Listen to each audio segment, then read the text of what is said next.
जय हिंद बच्चों, आज हम लोग EJMR का प्रयोग को देखेंगे कि EJMR का प्रयोग हम लोग कितने तरीके से कर सकते हैं, इन्हें स्पोकन में किस तरह से यूज किया जाता है। देखिए, EJMR का प्रयोग अलग अलग सेंटेंस में अलग अलग रूपों में किया जाता है, जिसको कि हम लोग देखेंगे यहाँ। देखिए, फर्स्ट में आता है, हम लिख देते हैं यूज ऑफ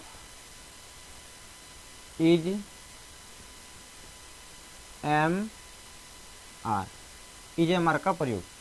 देखिए, इसको हम लोग टॉपिक वाइज समझते हैं, टॉपिक में डिवाइड करते हैं ताकि समझने में हर एक सेंटेंस का जो है प्रकार अलग होगा और उसका अलग अलग स्ट्रक्चर होगा। तो स्ट्रक्चर से शुरुआती करते हैं। जैसे अगर हम पहला स्ट्रक्चर की बात करें तो पहला स्ट्रक्चर EJMR का होगा सब्जेक्ट प्लस इज एम या आर प्लस नाउन। देखिए, नाउन तो पता ही आपको कि किसी भी चीज़ का नाम को नाउन कहते हैं। देखिए, इसका जो है पहचानने कैसे कि ये स्ट्रक्चर की यूज किस टाइप का सेंटेंस में होगा, तो पहचानने के सबसे आसान तरीका है कि जिस भी सेंटेंस के अंतिम में होता हो लगा रहे। जैसे देख लीजिए, यदि हम बात करें दूध मीठा होता है, अंतिम लगा हुआ होता है, शहद मीठा होता है, दही खट्टा होता है। इस प्रकार का जब लगा रहता है पहचान, जैसे होता है, तो उसको हम लोग इस स्ट्रक्चर पर बना सकते हैं। या फिर इसी में रहेगा दूसरा, या तो हो सकता है हु है, इस प्रकार का भी हो सकता है। जैसे देख लीजिए, हम लोग इसको समझते हैं। जैसे मैं कहूँ एग्जाम्पल इसका लेकर के कि दूध मीठा होता है, दूध मीठा होता है। इस स्ट्रक्चर के हिसाब से हम इसको ऐसे बना सकते हैं कि मिल्क, देखिए सब्जेक्ट यहाँ क्या है, दूध है, तो मिल्क इज, मीठा इंग्लिश स्वीट होता है, मिल्क इज स्वीट, ये स्वीट क्या है, नाउन है। मिल्क यहाँ सब्जेक्ट लिए थे EJMR, और मीठा क्या है, किसी भी चीज़ के स्वाद का नाम है कि मीठा खट्टा इस तरह का होता है ये, तो इसका नाउन का प्रयोग किए। या फिर जैसे तुम एक लड़का हो, या तुम एक लड़का हो। देखिए, इसको भी यदि हम बनाए तो देखिए यू क्या होगा, इसका यू आर अ बॉय। यहाँ पर यू क्या है, सब्जेक्ट है, आर यहाँ पर देखिए EJMR, इसको हमें समझना होता है किसके साथ इज का प्रयोग होगा, किसके साथ एम का प्रयोग होगा और किसके साथ आर का प्रयोग होगा। यू जो है, यू के साथ आर का प्रयोग होता है, इसीलिए हमने यूज करा यहाँ यू आर अ बॉय। तुम एक लड़का हो, तुम ईमानदार हो, तुम एक विद्यार्थी हो। इस प्रकार से आप चाहे तो किसी भी सेंटेंस में यूज कर सकते हैं इस स्ट्रक्चर का, सब्जेक्ट प्लस EJMR या इज एम या आर प्लस नाउन का, अंतिम में नाउन होगा। इसी प्रकार EJMR का ये तो हो गया पहला प्रयोग। दूसरा प्रयोग हम लोग देखते हैं दूसरा स्ट्रक्चर के माध्यम से। दूसरा स्ट्रक्चर ऐसे इसको हो सकता है क्या, जैसे हम लोग यहाँ लिखे सब्जेक्ट प्लस इज या एम या आर, ये ओबलिंग है, ओबलिंग का मतलब क्या होता है, लेकिन यहाँ नाउन के जगह एडजेक्टिव यूज करेंगे। एडजेक्टिव, हम लोग जानते हैं एडजेक्टिव क्या होता है। एडजेक्टिव का हिंदी विशेषण होता है जो किसी भी वाक्य में संज्ञा या सर्वनाउन या प्रोनाउन की विशेषता को, क्वालिटी को बताता है, दैट इज कॉल्ड ऑब्जेक्टिव। ऐसे कहते हैं द वर्ड विच क्वालिफाई और मोटिफाई अबाउट नाउन और pronoun in a sentence is called adjective. So देखिए, यहाँ आप इसको ऐसे भी बोल सकते हैं। जैसे देख लीजिए, यहाँ सब्जेक्ट लिखे, सब्जेक्ट में क्या आ जाएगा, सब्जेक्ट में आपका आई आ सकता है, यू आ सकता है, वी आ सकता है, ही आ सकता है, सी आ सकता है, ईट आ सकता है, एटसेट्रा, जो भी हो।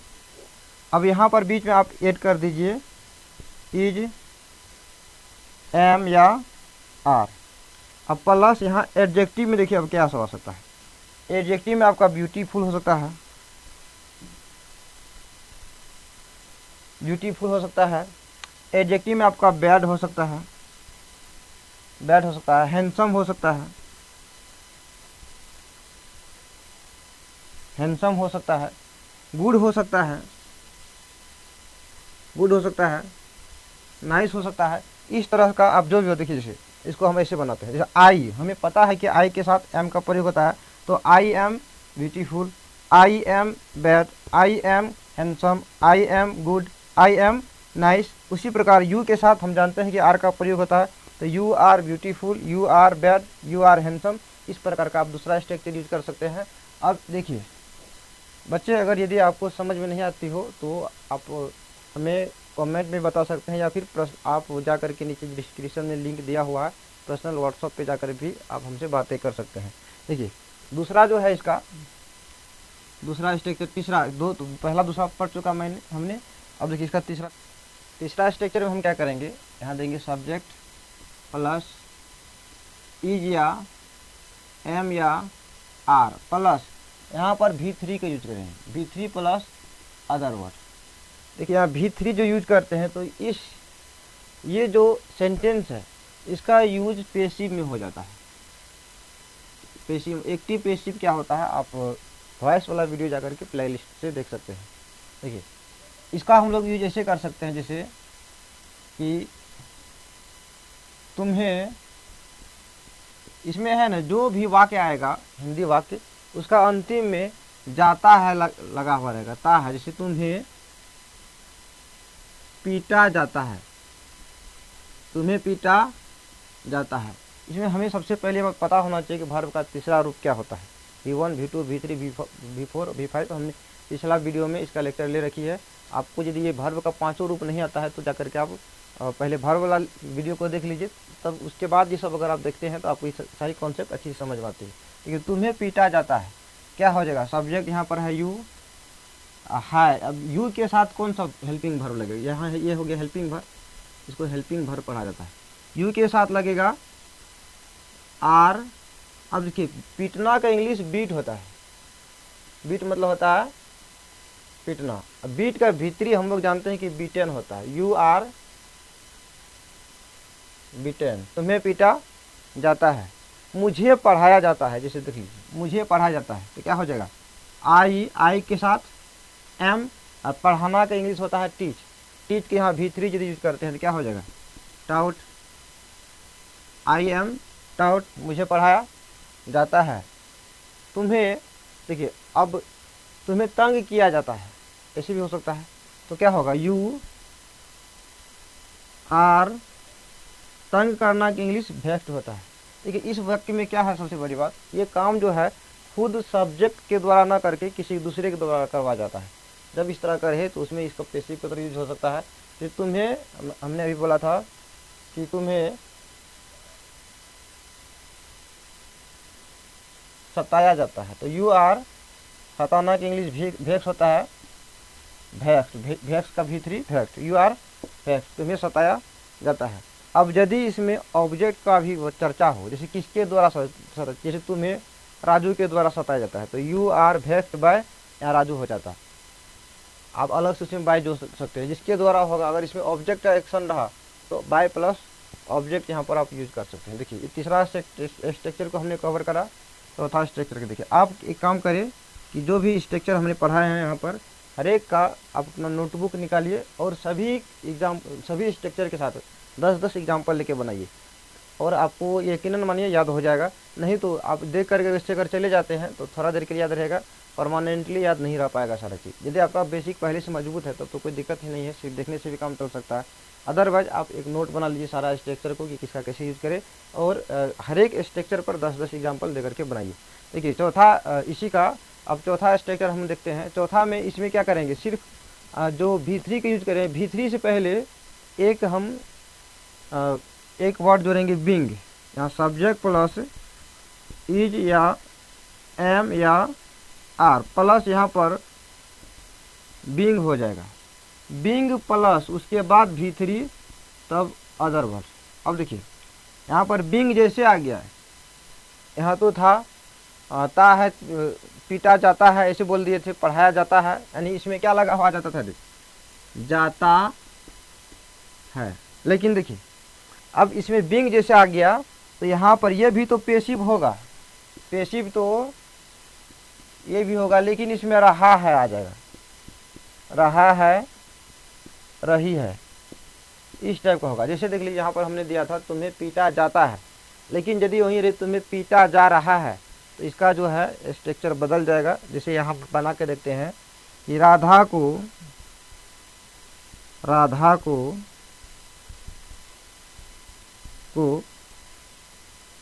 पढ़ाया जा रहा है, पढ़ाया जा रहा है। देखिए यदि ये रहता कि राधा को पढ़ाया जाता है तो राधा इज टाउट, बस इतना भी बन जाता। लेकिन यहाँ पर क्या करें हम कि राधा को पढ़ाया जा रहा है, रहा है आ गया, पैसिव वॉइस तो है लेकिन आ क्या गया, रहा है। इसको हम ऐसे बना सकते हैं, राधा इज, इज के बाद यहाँ पर स्ट्रक्चर के अनुसार बिंग यूज करेंगे, Radha is being taut, Radha is being taut. Hari को खिलाया जा रहा है, हरि को खिलाया जाता है, तो क्या हो जाएगा, Hari is being played, Hari is being played. इस स्ट्रक्चर पर भी आप 10 एग्जाम्पल अपने मन से बनाइए, स्ट्रक्चर याद हो जाएगा। और इसके बाद देखिए 4 स्ट्रक्चर को हमने पढ़ा, अब 5वां स्ट्रक्चर को देखिए।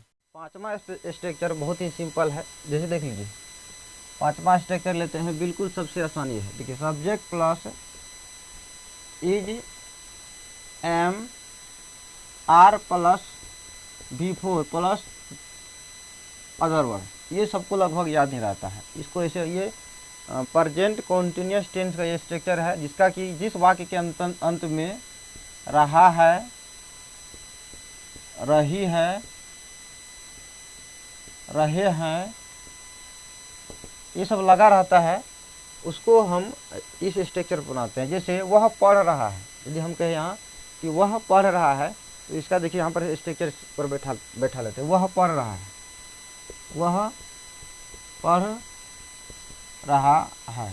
सब्जेक्ट यहाँ क्या है, वह का इंग्लिश ही होता है, ही के साथ इज का प्रयोग होगा, he is.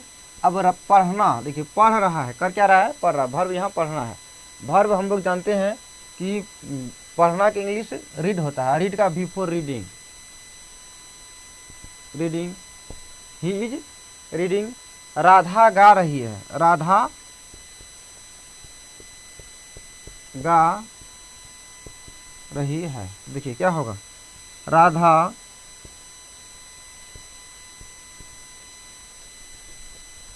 Is, Radha is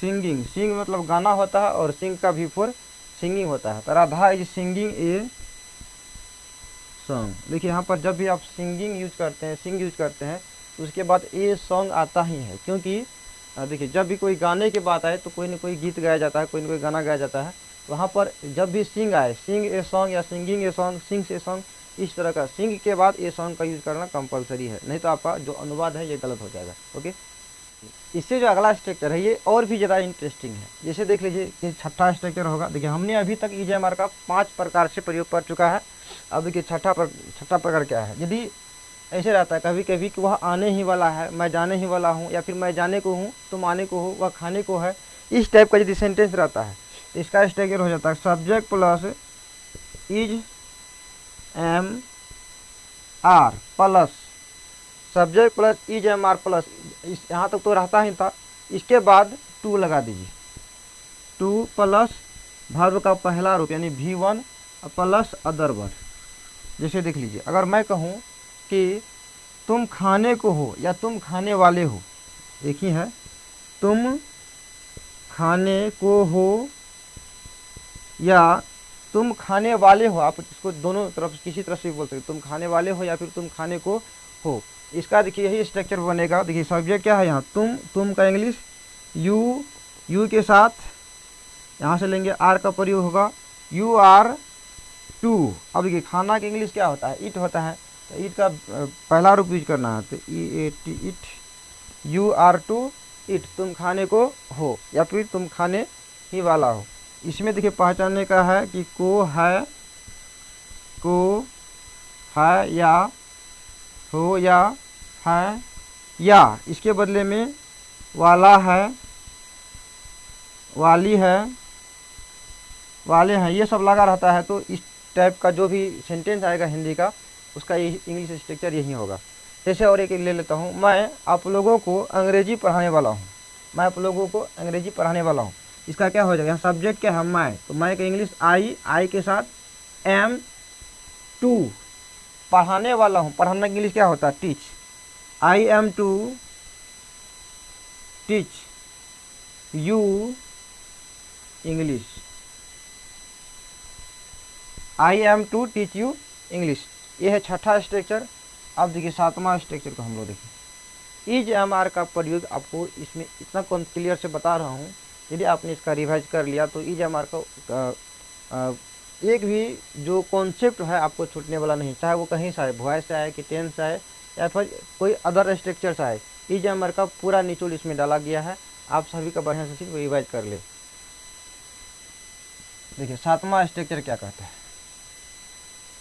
अब इसी में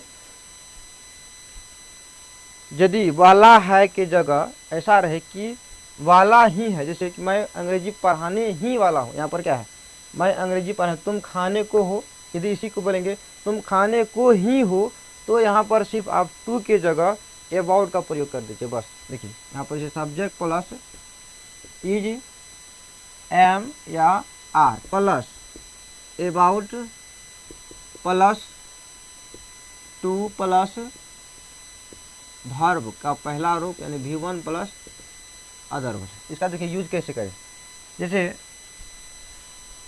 राजू, राजू यहाँ आने ही वाला है, आने ही वाला है। इसका पहचान क्या है, देखिए या तो को ही है हो या है, या फिर दूसरा इसका यूज हो सकता है वाला ही, वाला या वाली या वाले ही है।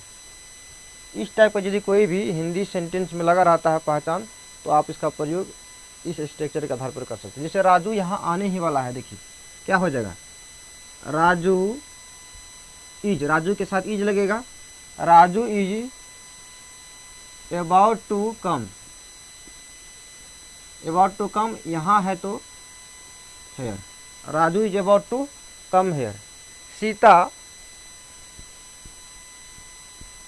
सीता गीत गाने ही वाली है या फिर गाने को ही है, सीता गीत गाने को ही है, सीता गीत गाने को ही है। इसका क्या हो जाएगा, देखिए सीता इज,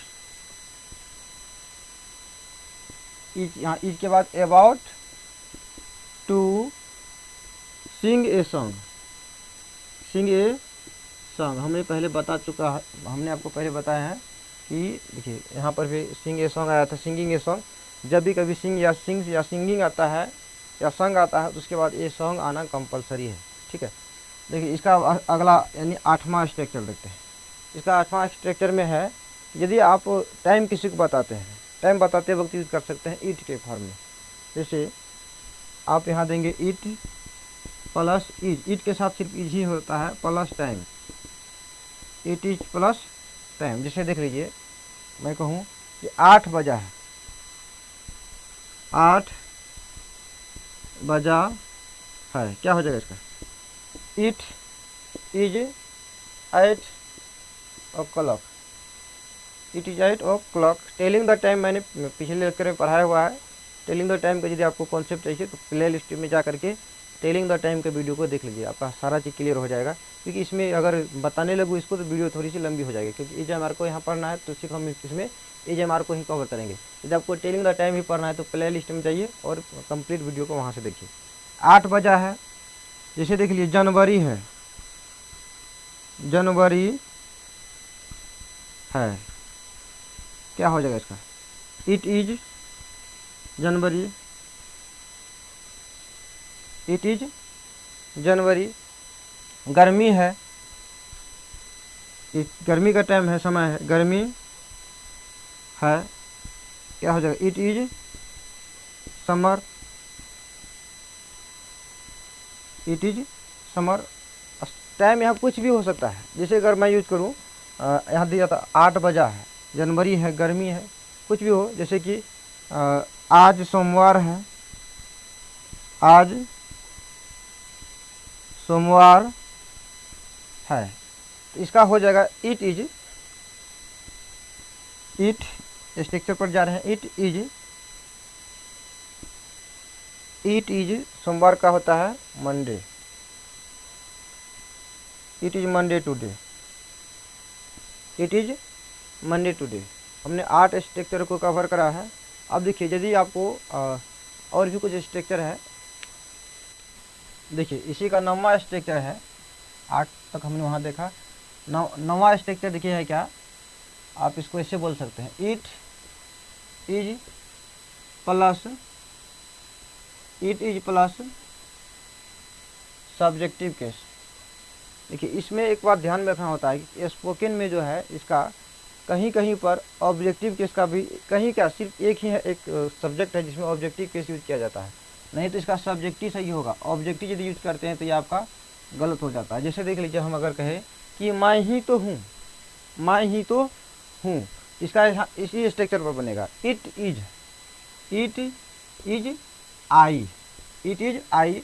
लेकिन ये आई देखिए ये सही है, लेकिन यदि हम यहाँ पर मी यूज करें ये हम पर गलत होना चाहिए। लेकिन जो है स्पोकन में अभी आई का ऑब्जेक्टिव फॉर्म भी यूज किया जाता है, तो यहाँ पर इट इज मी भी सही है। क्यों? क्योंकि यह अपवाद में है। क्या ये अपवाद में है, अपवाद में। यही दूसरा अगर बनाओ कि तुम ही तो हो, तुम ही तो हो, इसका ऐसे हो जाएगा, it is you, it is you, तुम ही तो हो, राधा ही तो है, इट इज राधा। बस इसमें ध्यान क्या रखना है कि ही तो है आता है, ही तो है या हो, ऐसा रहे तो इसका स्ट्रक्चर बनेगा। और एक 10वां स्ट्रक्चर हम लोग ईजा मार का देख लेते हैं देयर से। जैसे देयर प्लस इज या आर, एम इसमें यूज नहीं होगा, इज या आर प्लस, आप यहाँ पर किसी भी देयर के बाद नाउन का यूज कर, प्लेस का यूज कर सकते हैं। प्लेस कोई नाउन ही होगा, किसी जगह का नाम होगा, प्लेस का यूज कर सकते हैं। जैसे मंदिर है, क्या कहे हमने, मंदिर है, तो क्या हो जाएगा, there is a temple, there is a temple. इसी प्रकार से आप और भी सेंटेंस लेकर के बनाइए, खुद से प्रैक्टिस कीजिए ताकि इंग्लिश आपका अभी और भी इम्प्रूव हो सके। 11वां स्ट्रक्चर इसी का देयर वाला है। और एक ठो देयर इज नथिंग, इसमें सिर्फ इज का ही यूज होगा। There is nothing but plus noun, there is nothing but plus noun. जैसे मैं कहूँ कि पानी ही पानी है, पानी ही पानी है, तो there is nothing but water, there is nothing but water, कीचड़ ही कीचड़ है, there is nothing but mud. आप इस प्रकार से कुछ भी ले सकते हैं, कीचड़ ही कीचड़ है, पानी ही पानी है, धूल ही धूल है, नदी ही नदी है, गांव ही गांव है, हवा ही हवा है, आग ही आग है, कुछ भी यूज कर सकते हैं। ये 11वां स्ट्रक्चर है। आई होप कि आपको इज हमारा का जो कॉन्सेप्ट है बहुत ही अच्छी लगी होगी। आप एक बार यदि आपको पूरी तरह से क्लियर नहीं हुआ तो वीडियो को और एक फास्ट करके रिवाइज कर लीजिए और एक नोट्स बना लीजिए ताकि आपको हर एक स्ट्रक्चर का 10 से 15 एग्जाम्पल लिखने में आसानी हो। तब तक के लिए इतना ही, मिलते हैं अगले वीडियो में। जय हिंद।